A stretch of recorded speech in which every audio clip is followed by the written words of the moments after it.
Welcome everyone to Almost Cancelled. I am Peter, and today I'm going to be talking about Debris Season 1, Episode 13. It's called Celestial Body. It is the season finale. Hopefully not the series finale. Both because I like the show a lot, and also because it is definitely not a conclusion to the entire story. In fact, it opens up lots of cans of worms by the end of the episode, which we will all be in great pain if we never get to see more of it. We never get to see the exploration and the developments that come from what it teases at the end of the episode. So I mean, first things first, I like a lot of what this episode does in terms of what it sets up. I think the teases at the end in particular are very captivating and make my brain start to tingle. I do think I will critique the episode as a season finale a little bit, in the sense that it kind of feels like the actual core problem of the episode that the characters are trying to deal with feels very low-key compared to a lot of the other episodes, which would be fine. Like, there's actually nothing wrong with that, in the sense that the heart, the real pulse of this episode, the thing that we're really supposed to be kind of like feeling like the big finale element of, is, you know, George coming clean as a loyal member of, if not leader of, Influx, which is something that, you know, I was theorizing way back before they found him, and even after they found him I was saying, it still kind of feels like it might go that way, even though they're trying to build sympathy for him, which they did to a relatively good degree. But because that was something that I think, and I'm not taking credit as being some sort of genius for thinking this, I feel like everyone was questioning if he was indeed Influx or not as sympathetic as he seemed. So the entire finale kind of hinging around that big reveal did hurt it a little bit, in the sense that it didn't feel like big enough on its own to kind of carry the finale in terms of it feeling like a big important episode. So there is that. We did get the shock though of John Noble just casually walking out of the store, which did make me sit up and go, whoa, whoa, whoa. I can't do a whoa. I can't do the Keanu Reeves whoa. I don't have the accent for it, but that did make me sort of stand up, sit up, and I was kind of excited by it, obviously because of the connections to Fringe. And I think there's something kind of on a meta level that's kind of fun about the character who we compared to Walter Bishop turning out to be more on the evil side of things, and that his partner is the real Walter Bishop, who is also evil as shit. Because arguably, George could still have some sort of redemption. There is a moment in this episode where he tries to spare the lives of people. You know, he still wipes their memory, but he chooses to not just kill them when he looks at Finola right before he makes that decision. You know, as if there's still something of a heart there to kind of maybe appeal to, even though he's very far gone in many ways. John Noble's character in this, on the other hand, who goes by the name of Otto, he's like, you know, it's very From Dusk Till Dawn, actually. It reminded me of that. Not that in what he does, but just because it's a gas station, because it's just the way it's set up, it made me think of the opening from Dusk Till Dawn. But Ash goes in afterwards and sees these people all contorted into really disgusting configurations, as if they've all been kind of packed in like sardines, but there's nothing around them. They've just been kind of packed in. Obviously they're dead, or dying, perhaps. But he seems just absolutely evil, beyond all recognition, which is fun. It's different to see John Noble play this. As someone who is a fan of Fringe, it's a very different role for him. He gets to get his evil acting chops into something, which is nice. You know, and I think part of, you know, this reveal where George just kind of like says all this to Finola, and then Influx show up and do their thing. There's obviously some great touches here where he forces Finola to take this, you know, magic pill that will stop their memories from being wiped. And she's concerned about Brian. And I think that's one of the things that made it feel a bit lopsided, is that Brian kind of is like sent off screen to not really that far away. He's just over where all the cars are parked. We'll get into kind of what's going on here, but he's just kind of there until the big things happen, and then it's, and I did predict, I did, and I don't think this is, you know, any sort of genius prediction. It may, partly just because you don't necessarily expect the other lead character to lose all of his memory, because that would make it a very awkward season 2, if we do indeed get one. But I kind of predicted that his connection to the debris if not from the initial contact that's been teased that he even mentions in this episode. But certainly the bonding that he did with the debris in the last episode, where he truly began to believe, probably meant that he was going to either be immune to this effect, or it would at least save his memory. He obviously is physically affected. He does collapse like everyone else. He does, struggle to move. He tries to come in and play the hero, but he can't move yet properly. He kind of collapses again. And John Noble's character calls him the third man, and how they've done a good job of keeping his identity a secret, but now he knows who he is. And he kind of holds out his hand. I thought it was going to try and contort him, but it seemed like he was absorbing knowledge or something from him. Maybe suggesting that he's already gotten to at least one of, if not two of the other three who came into first contact, because Brian does make it very clear he's never seen him before. He doesn't know who that is. He's not one of the men who went in first, even though he's kind of talking like he is, which is very interesting, and that's one of the threads that's set up. The one that really interested me was the mysterious figure that George sees at the start of the episode, and then again at the end, where all of the Influx members in the car see it, which is it's like a being made out of like nano debris is the best way I can describe it. That's the kind of what was making me think of. And credit for this not looking stupid. Like, it would be very easy for this to look like the being that was made from bees on like Arrow or something like that. That looked really, really garbage. It looked genuinely kind of like, like stuff on this show has done a very good job of being designed to feel like they're kind of like just offbeat anomalies, and this kind of being walking down the road that fades away has kind of a similar feel. Even though it's a bit more fantastical than we've had maybe thus far, it does still have that kind of debris quality to it, which I think works for it. It's kept things consistent, but it also makes it feel less silly, I think. So credit where credit is for that. So it's not that I dislike the reveal of George. I actually think it opens up a lot of narrative doors. Finola making the choice to not go with him. That this is fundamentally against what she believes. It calls into question a lot of what he's done over the past few episodes. Obviously, the idea that he needed these files to help find this piece of debris is why they did all this in the first place, that does make some amount of sense. He does reveal that this piece of debris is not about finding all the debris. It's about unlocking the next stage of human consciousness. It's about freeing the people and making them rise up against the governments and whatnot.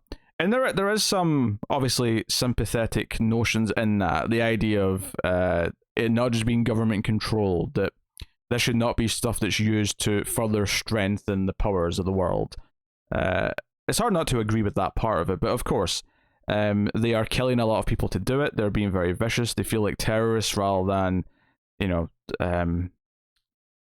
than a healthy group. And even if you were still kind of on board with what they were doing, John Noble seemingly enjoying just killing a bunch of people makes it very clear that they are very villainous. And it makes you reconsider again why Maddox wanted George Jones to be killed. Like, did he have some inkling that this was the case and he didn't want to tell them for some reason?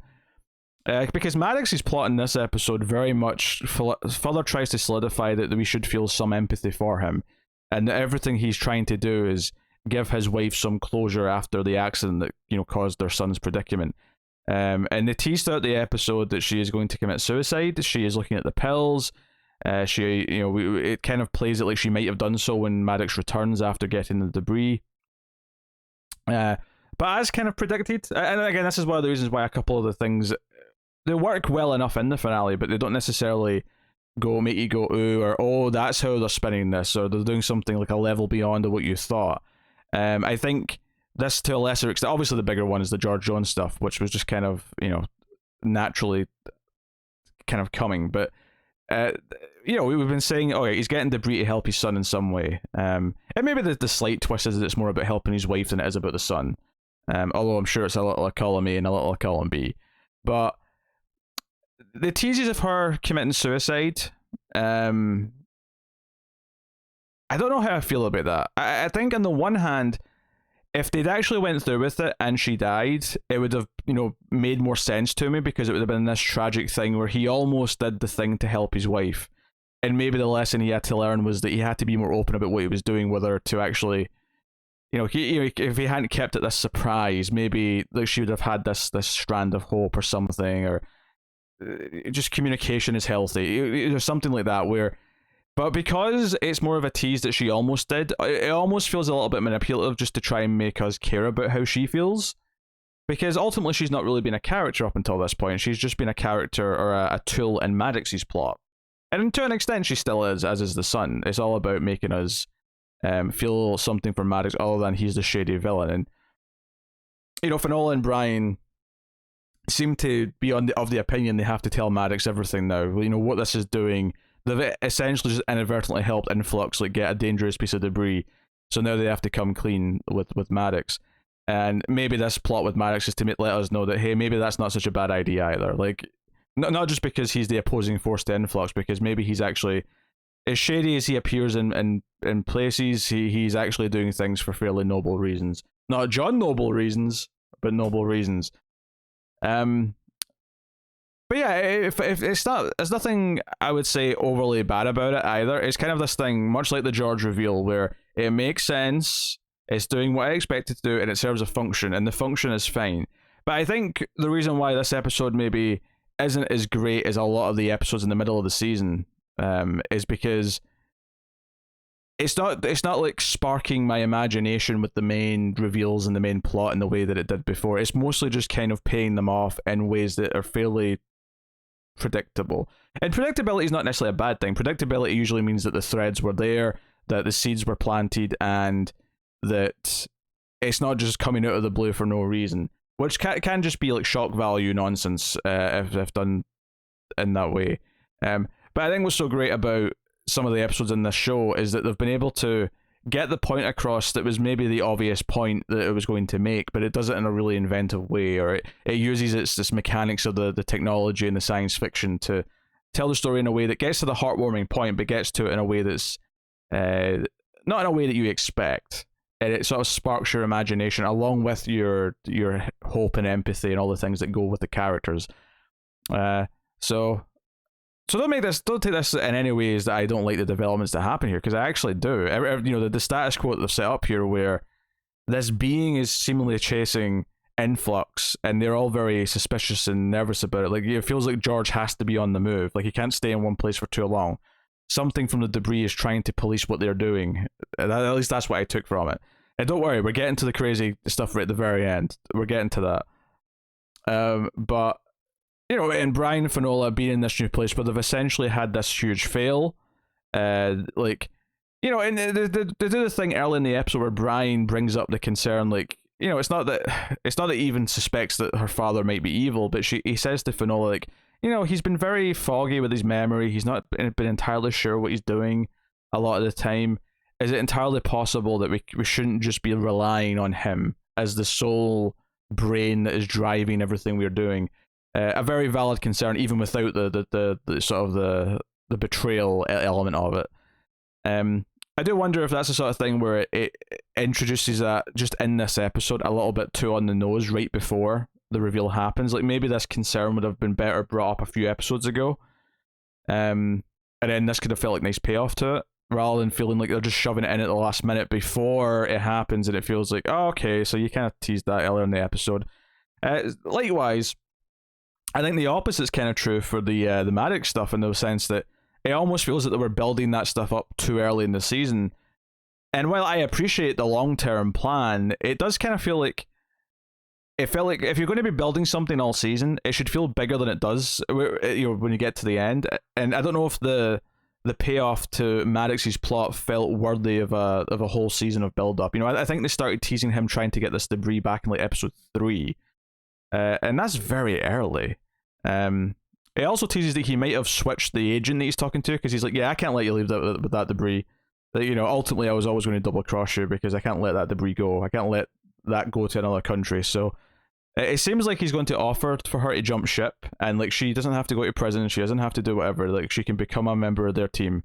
But if she tries to run with the debris, it's going to go differently. That seemed like the deal that he was about to make her, but it cuts away, it leaves it ambiguous. We can come back and find out next season. But I don't really care about her character, because she's just been this voice on the phone that Maddox calls when he's trying to make these deals.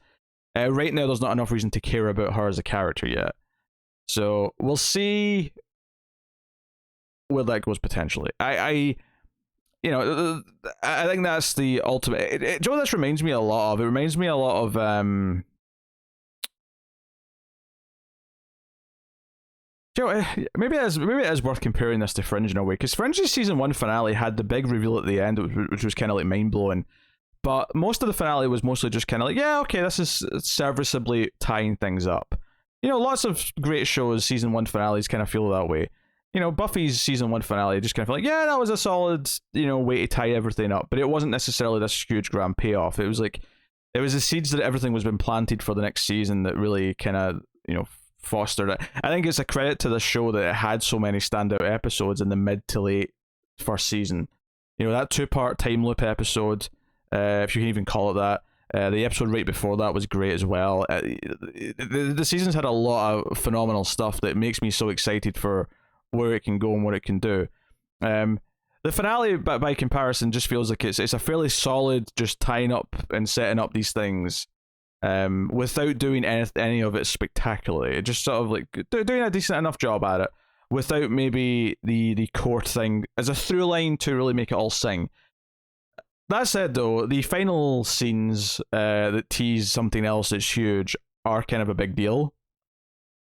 We revisit the character who, Brill, I'm just saying his name because I wouldn't know it, but he's not really Brill anymore, or unless Brill was always taking the face of whoever was originally Brill. But, you know, he was very memorable, right? You know, so the Ball of Light, which I thought had just left Earth, actually travels to something else that I'd forgotten about, which was this Native American man who was just out meditating. And I don't even remember what episode that was. That was like right at the end or start of an episode a while ago, like midway through the season. And the Ball of Light goes to him, and it's like, okay, all right, interesting. Like, I'd forgotten you'd set that up. And then he's like, hey, you've traveled a long way, let's go to the cave. So he takes him to the cave, and out walks this Brill, this guy who's been taking the face of another man and like putting on, because that's very memorable. All the face stuff was very memorable from that episode.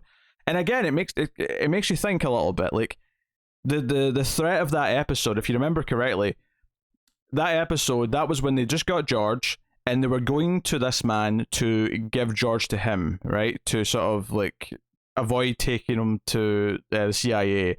This was going to be how the MI6 got him, except obviously Brill's clearly not working directly for the MI6. He's clearly got ulterior motives for something, some entity, maybe the debris itself. And this makes you wonder, like, even is villainous is, you know, wearing another man's faces and cutting this face off and like regrowing his flesh over and over so you can appear to be this man. That looks inherently villainous. It makes you think of Texas Chainsaw Massacre, of all things. However, this Ball of Light going here, and then them getting into the cave saying, okay, it's time to begin what we're doing, and them having, what, you know, Finola and like a debris style force field, which, by the way, my first thought, and this could be completely wrong, but my first thought is that this is a Finola from the future. The debris technology has allowed her to go back in time through some kind of stasis to fix whatever wrongs are going to happen or have already happened. Well, probably not happened yet, because they're about to wake her up, seemingly, or take her out of the cocoon. Maybe it's like it's a little bit like Primer, where they've got the because in Primer they go into the box, but then they have to stay in the box, and then they come out of it in the past. Maybe it's kind of like that. Maybe she went into this in the future, and then she comes out of it in the past, and this is them about to wake her up. That's a really smart idea, and it's really interesting if that's where they're going with it. Like, that's where my mind went. Is that this is a Finola from the future, which, and given that obviously we trust Finola, and Finola's one of the heroes of the show, it makes us then second guess, like, maybe this guy's ultimate goal is actually very noble and is very good, and this ultimately is a hero who is going to help our team. So this episode really, look, George Jones actually being more of a villain is the least interesting aspect of all of these alignment like possibilities that are changed by this episode, because all of a sudden we're thinking, oh, maybe Maddox is more of the good guy than we thought. Oh, all of a sudden the guy who was cutting off the faces might actually be a hero who's helping our characters from the future, who's back to fix something. There's so much going on here. So the final scene did obviously open a lot of doors, and it was also the final scene that we kind of went like, if this gets cancelled, this is going to be such a frustrating scene. because this is the one that opens up all the doors. This is the one that makes us go ooh and ah. And if I'm not mistaken, there was no chatter in the end credits. It was just the same music, but there was no actual dialogue. Which makes me wonder if season 2, if we get one, will have like a different story playing out in the end credits over the season. That's not the night of the debris landing for the first time or whatever it was. So yeah, there's a lot of stuff to like in this episode, and there's a lot of obviously big questions poised. I don't think it's narratively as satisfying as a lot of the show's better episodes, though. Which, obviously you want the finale to be the best episode of the season. You always go into it hoping it's going to feel like the best because you want the best to be saved for last, and you want it to feel like super fulfilling. And it's fairly fulfilling, and it does things fairly well, and it's exciting, all the stuff that it sets up. But it would be a mistake to call this the best episode of the season, and to imply that there's not episodes in the show that have done a better job of having a much more engaging narrative throughout the episode, which I think this did not have to the same extent. And it's not that the mystery of all these people coming out here with this debris, like some of the little sciencey things, like this debris technically weighs the size of a building just because it's connected cyclically to all these people who are about to have their memories wiped when they do their fancy thing to turn it off. So yeah, so no, a lot of good stuff, but definitely not the best episode of the show. That feels like maybe just because we've not done enough of the story yet to actually get to the really big dramatic payoffs. This is clearly still very early days in terms of the progress of the overall story.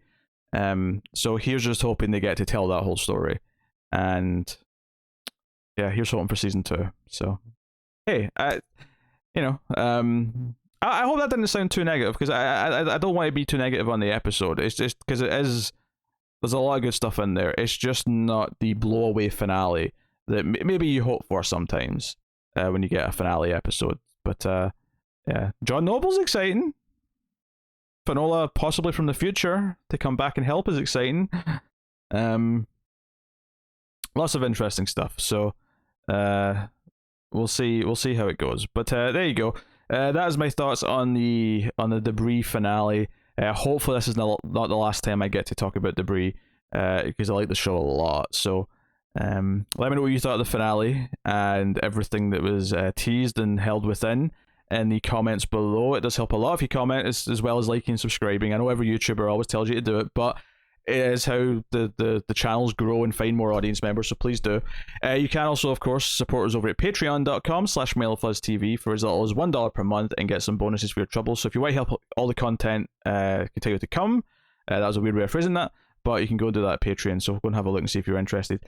But otherwise, that is me. So thank you once again for watching or listening. I always appreciate it. Keep watching TV. Have you got any vanilla?